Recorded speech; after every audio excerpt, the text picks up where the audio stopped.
Magandang araw kaibigan!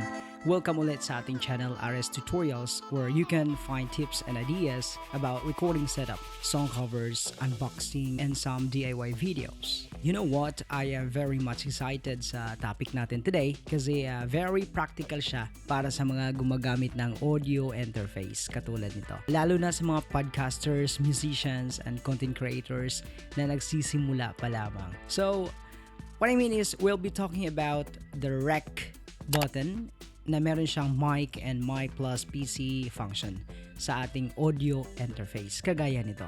So ano nga ba ang gamit ng button na ito? Or gaano ba kahalaga ang button na ito? So let's start with the basics. Ang rec na meron siyang mic and mic plus PC function ay madalas nating makikita sa mga audio interface. Pero maraming tao ang nalilito sa kanilang gamit. Unang-una, pag-uusapan natin ang mic function. Para mas maliwanagan tayo ng husto, open natin yung computer natin at ipapakita ko nga sa inyo kung ano yung function niya. Ang mic button, mic function ay ginagamit para mag-record directly mula sa ating microphone na nakakabit sa ating audio interface. Ang audio interface na ginagamit ko itong Xtuga E22 audio interface. Ibig sabihin kapag naka-on ang mic button, ang input signal na mare-record ay purely galing sa ating microphone. Okay? So, this is especially useful kung gusto mong i-record ang boses mo or instrument live nang walang halong playback sound mula sa iyong computer. So, halimbawa, ipapakita ko nga sa inyo. Halimbawa, nagre-record ka ng vocals, katulad nito, or acoustic guitars. So, dapat naka-on ang rec or mic function nito or button para makukuha mo yung raw sound mula sa microphone. Ito yung kagandahan ng mic, okay, kapag record ka ng solo ng vocal mo. On the other hand, meron din tayong mic plus PC button. Ang gamit ito ay para mag-record ng mixed audio signal. Mixed, ibig sabihin, mare-record nito ang sound mula sa microphone at sound mula sa iyong computer. Okay, so dito maglalagay tayo ng multi-track tayo. Multi-track. Okay, dito maglalagay tayo ng ating audio. -1 track. Ayan. Okay, so yan. Ito yung gagamitin natin bilang samples. Magre-record tayo dito ng ating audio. Ayan, makikita ninyo. It is expected talaga na ito yung mare-record din ha. Ito yung expectation natin. So, titingnan natin.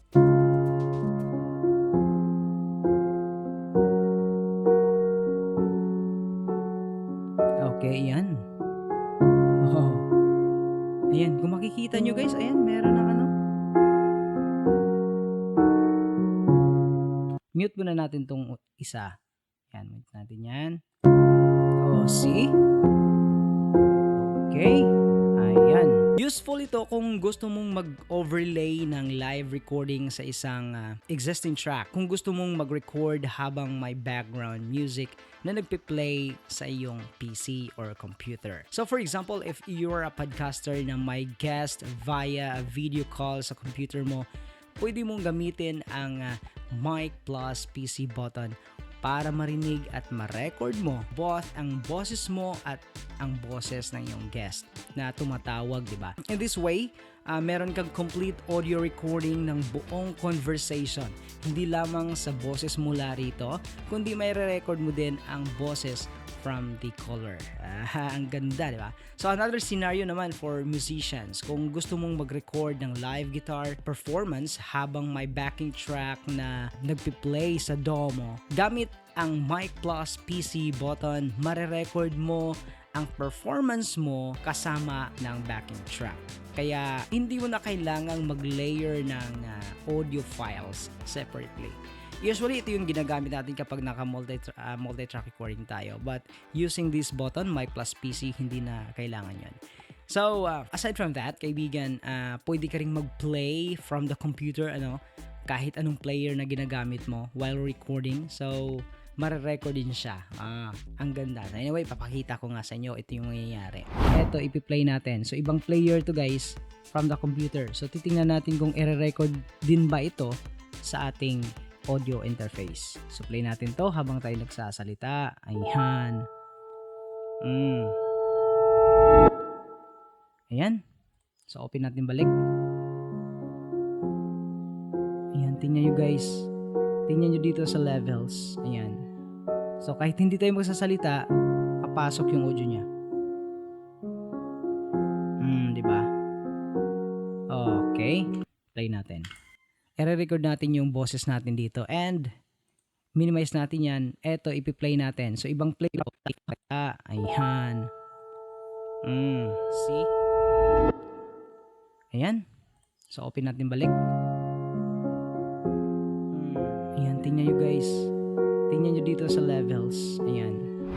Okay? So napakaangas kasi nga kapag kahit ano yung audio na nanggaling sa computer is pwede mong may record gamit ang Mic Plus PC button. So, let's summarize it quickly para sa ating viewers. Again, ang mic button ay para mag-record ng direct audio mula sa iyong mic from your audio interface, habang ang Mic Plus PC button ay para mag-record ng combined audio mula sa mic at PC. So ito yung mga dapat nating tandaan mga kaibigan. So dapat din nating tandaan na both buttons can affect monitoring. Kapag naka-on ang mic, naririnig mo lang yung mic input ng headphones or monitors mo. Kapag naka-on naman ang Mic Plus PC, maririnig mo both mic input at PC output.